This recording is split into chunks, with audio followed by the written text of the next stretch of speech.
প্রবল ঘূর্ণিঝড় রিমালের তাণ্ডবে ক্ষতিগ্রস্ত এলাকা পরিদর্শনে পটুয়াখালী গেছেন প্রধানমন্ত্রী শেখ হাসিনা।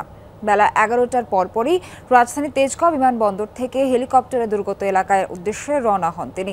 হেলিকপ্টার থেকে দুর্যোগ কবলিত মঠবাড়িয়া ও পাথরঘাটা এলাকা পরিদর্শন করছেন প্রধানমন্ত্রী। এরপর খেপুপাড়া সরকারি মডেল প্রাথমিক বিদ্যালয়ের কাছেই হেলিপ্যাডে অবতরণ করবেন। পরে সরকারি মোজাহার উদ্দিন বিশ্বাস ডিগ্রি কলেজ মাঠে 2000 দুর্গত মানুষের মধ্যে বিতরণ করবেন ত্রাণ সামগ্রী।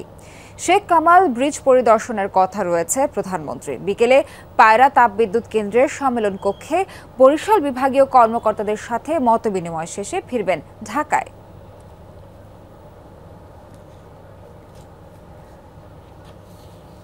শিয়া বাটার, অ্যালোভেরা ও ভিটামিন ই সমৃদ্ধ লিলি বিউটি সোপ। এই মুহূর্তে পটুয়াখালী আছেন আমাদের সহকর্মী তাওহিদ মিথুন, যাচ্ছি তার কাছে। মিথুন, আমাদের প্রধানমন্ত্রী ঠিক কয়টা নাগাদ মাঠে আসতে পারেন এবং তার কর্মসূচি সম্পর্কে আপনার কাছে কি তথ্য আছে বিস্তারিত জানাবেন।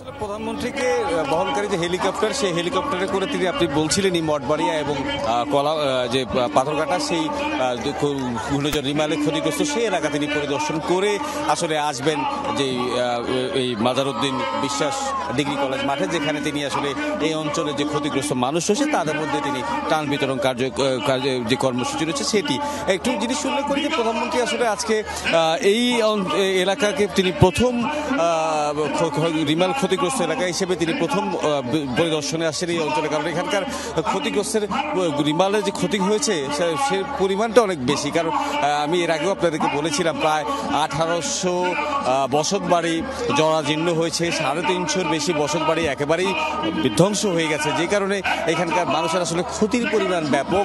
সেই অবস্থা বিবেচনা করে প্রধানমন্ত্রী এলাকা পরিদর্শন করে আসলে যারা এই যে সাধারণ মানুষ যারা আসছেন তাদের ক্ষয়ক্ষতি নিয়ে তিনি তাদের জন্য যে উপকার যে সহযোগিতা করা সেই সহযোগিতার আশ্বস্ত দেবেনই পাশাপাশি আজকে তিনি এখানে নিজে উপস্থিত থেকেও তাদের মধ্যে ত্রাণ সামগ্রী বিতরণ করবেন। এবং এখানকার যে জেলা প্রশাসন রয়েছে তারা যেটি বলছেন যে প্রধানমন্ত্রী আসলে এখানকার যে দুর্গম এলাকায় এই ঘূর্ণিঝড়ের ক্ষতিগ্রস্ত এলাকায় এই এলাকায় মানুষের কৃষি জমি আবাদি জমিরও ক্ষয়ক্ষতি হয়েছে, সেই সব মিলিয়ে আসলে প্রধানমন্ত্রী কিছু নির্দেশনা দেবেন কিভাবে আসলে এই ক্ষতি মোকাবেলা করে দ্রুত তারা এই তাদের কাজকর্ম আবার স্বাভাবিক জীবনে ফিরে আসতে পারে।